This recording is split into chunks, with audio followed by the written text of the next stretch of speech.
todos una vez más. Hoy vamos a seguir trabajando con probabilidad. Si no viste el video 1, te propongo que mires el video 1 de probabilidades. Vamos a recordar un poquito lo que era la probabilidad.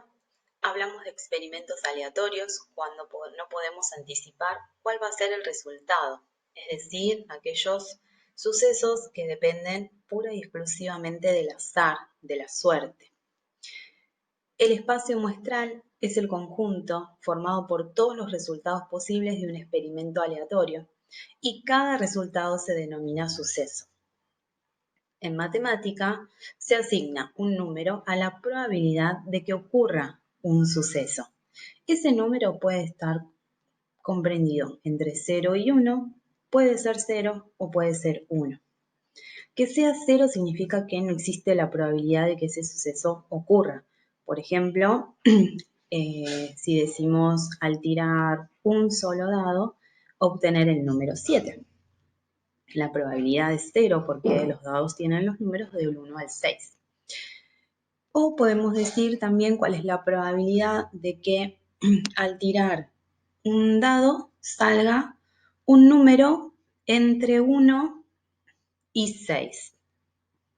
Entonces, ahí la probabilidad es 1, porque puede que salga cualquier número que esté entre 1 y 6. Ahí la probabilidad es sumamente efectiva. Vamos a escribir el espacio muestral para cada uno de los siguientes ejemplos. En el primer ejemplo dice extraer una carta de la baraja española y anotar el palo. Las barajas españolas, sí, son las cartas con las que habitualmente jugamos y tenemos 4 palos. Entonces, nuestro espacio muestral es que las cartas puedan ser de oro, puedan ser de copas, puedan ser de espadas o puedan ser de bastos. Para el segundo ejemplo dice tirar un dado y anotar el doble del resultado obtenido. Entonces, si nosotros sacamos el número 1 con el dado, el doble va a ser 2. Si sacamos el 2, va a ser 4. Si sacamos el 3, va a ser 6. Y así sucesivamente. Si sacamos el 4, va a ser 8. Si sacamos el 10, va a ser 12. Perdón, si sacamos el 5, va a ser 10. Si sacamos el 6, va a ser 12. Eso sería el espacio muestral, que son todos los sucesos que pueden ocurrir de acuerdo al ejercicio que nos están planteando. Vamos a un segundo ejemplo de cómo obtener probabilidades, luego de poder reconocer cuál es el espacio muestral. Al lanzar un dado, ¿cuál es la probabilidad de obtener un número par, obtener un número impar, un número que sea primo, un número que sea menor que 7? Entonces, primero vamos a reconocer cuál es el espacio muestral en nuestro ejercicio. Dice lanzar un dado. El espacio muestral es que los números que obtengamos al lanzar un dado sean exactamente del 1 al 6. Una vez que tenemos el espacio muestral y sabemos que son 6 sucesos posibles, vamos a poder obtener las probabilidades. La probabilidad de obtener un número par, ¿sí?, va a ser 3 números de los 6 casos que tenemos en nuestro espacio muestral. ¿Sí? Recuerden que las probabilidades eran los casos favorables dividido todos los sucesos. ¿Sí? Entonces, todos los sucesos son 6. Hay 6 números que nosotros podemos extraer cuando tiramos un dado. La probabilidad de que sea número par, bueno, son 3. Puede que sea el 2, puede que sea el 4, puede que sea el 6. Entonces son 3 casos de 6 números. ¿Sí? Nuestra probabilidad es de un medio. Si la quieren dividir y obtener un número decimal es 0,5. Fíjense en que es un número que está comprendido entre 0 y 1. ¿Cuál es la probabilidad de obtener un número que sea impar? Nuevamente, nosotros tenemos 6 casos posibles. ¿Sí? Son 6 casos en nuestro espacio muestral. De esos 6 casos, ¿sí?, los que son favorables para que sean números impares, vuelven a ser 3. Puede ser que salga el 1, puede ser que salga el 2, el 3, puede ser que salga el 5. Son 3 números de los números que existen en nuestro espacio muestral. Nuevamente la probabilidad es un medio. Obtener la probabilidad de que salga un número primo. Nuevamente son 6 números totales. Números primos, vamos al espacio muestral y también tenemos 3. Puede que sea el 2, el 3 o el 5. Nuevamente tenemos 3 casos favorables para que ocurra esa probabilidad. Y la última, obtener un número que sea menor que 7.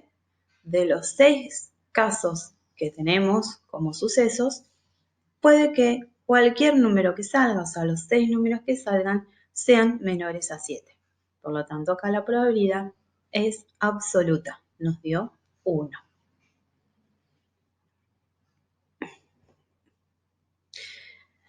Una vez que recordamos las probabilidades, ¿sí? Hoy vamos a conocer cuáles son las probabilidades condicionadas.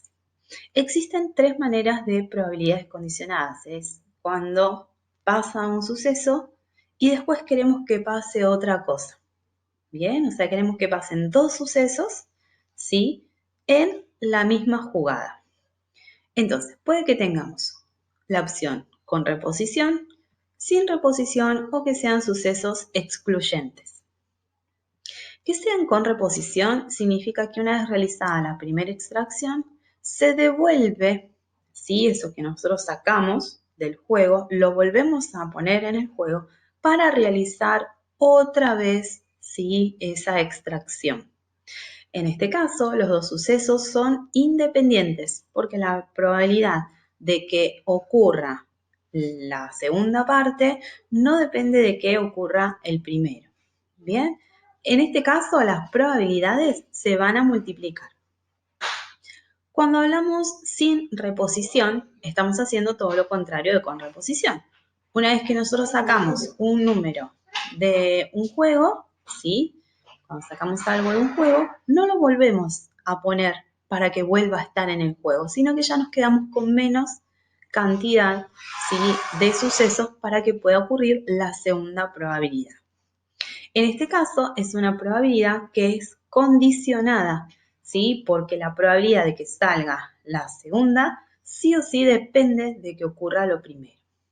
También vamos a multiplicar las probabilidades. Y por último, tenemos sucesos que sean excluyentes, cuando no pueden ocurrir al mismo tiempo, ¿sí? Y en este caso se suman las probabilidades. Vamos a ir un ejemplo de cada uno para que podamos reconocer la diferencia. En una bolsa, ustedes imagínense en una bolsa, hay bolitas numeradas del 1 al 9. Y se quiere calcular la probabilidad de obtener 2 bolitas con un número par en 2 extracciones. Bueno, vamos a resolver entonces este primer ejercicio donde vamos a extraer 2 veces 2 bolitas, ¿sí? Lo vamos a resolver primero con reposición. ¿Qué significa con reposición? Que una vez que sacamos una bolita, la vamos a volver a poner. Bueno, entonces, vamos a sacar primero una bolita. Necesitamos que de las 9 bolitas que hay, que están numeradas del 1 al 9, ¿sí? Extraer alguna que sea número par. Entonces, los sucesos son 9. Hay números del 1 al 9, entonces tenemos 9 sucesos distintos. Los casos favorables de que sean número par son 4.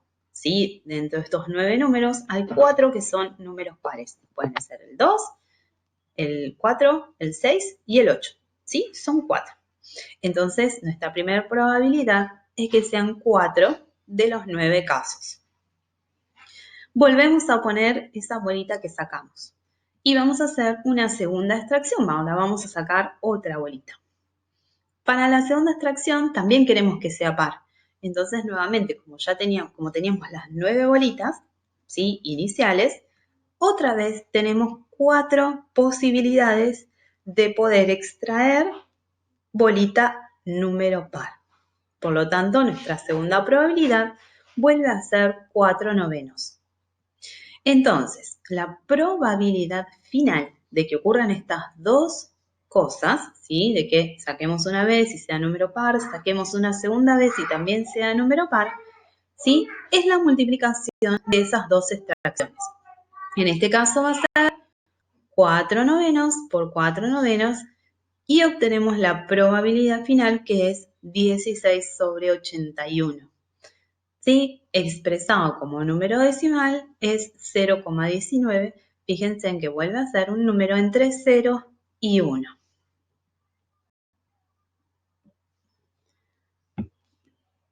Vamos a resolver el mismo ejemplo, ¿sí? Pero ahora que sea sin reposición. ¿Qué quiere decir esto? Sacamos la primera bolita, ¿sí? Y no la volvemos a poner en el juego. Entonces, cuando hacemos la primera probabilidad, tenemos cantidad de sucesos 9. Hay 9 bolitas en nuestra bolsa. De esas 9 bolitas, 4 son números pares. 2, 4, 6, 8. Sacamos una bolita. Cuando hacemos la segunda, ¿sí? Extracción, ya no tenemos 9 bolitas en la bolsa. Tenemos 8. ¿Por qué? Porque no devolvimos la bolita como hicimos en el caso anterior. Entonces ahora tenemos 8 sucesos. Y de esos 8 sucesos, si nosotros ya sacamos uno que sea número par, ahora tenemos exactamente 3.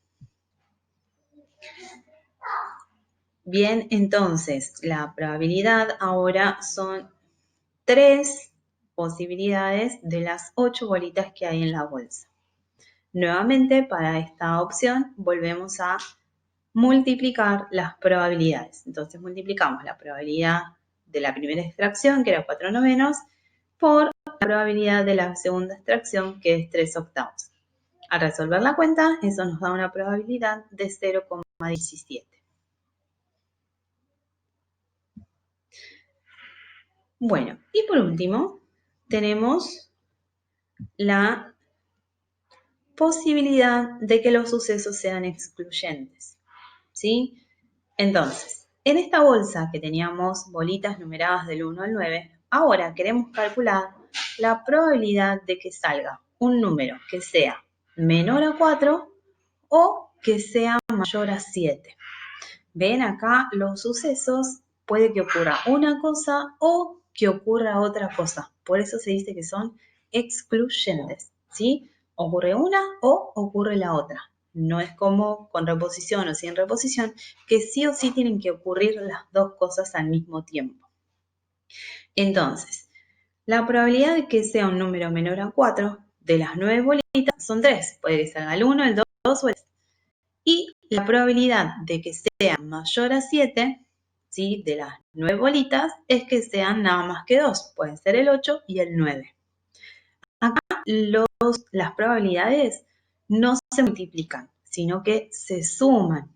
Entonces, al sumarlas, obtenemos un resultado de 0,56 y esa es la probabilidad final de que el número que saquemos, ¿sí? Sea menor a 4 o sea mayor a 7.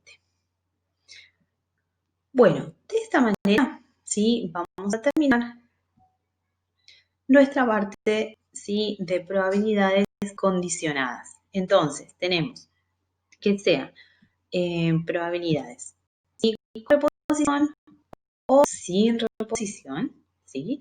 Y entonces ahí las probabilidades se van a multiplicar y nos vamos a dar cuenta porque tienen que ocurrir una cosa y la otra. Y después, por otro lado, tenemos los sucesos excluyentes, que ahí las probabilidades se van a sumar porque tenemos la condición de que ocurra una cosa o que ocurra otra cosa. ¿Sí? Bueno, hasta acá llegamos con probabilidades. Espero que hayan entendido. Nos vemos en la próxima.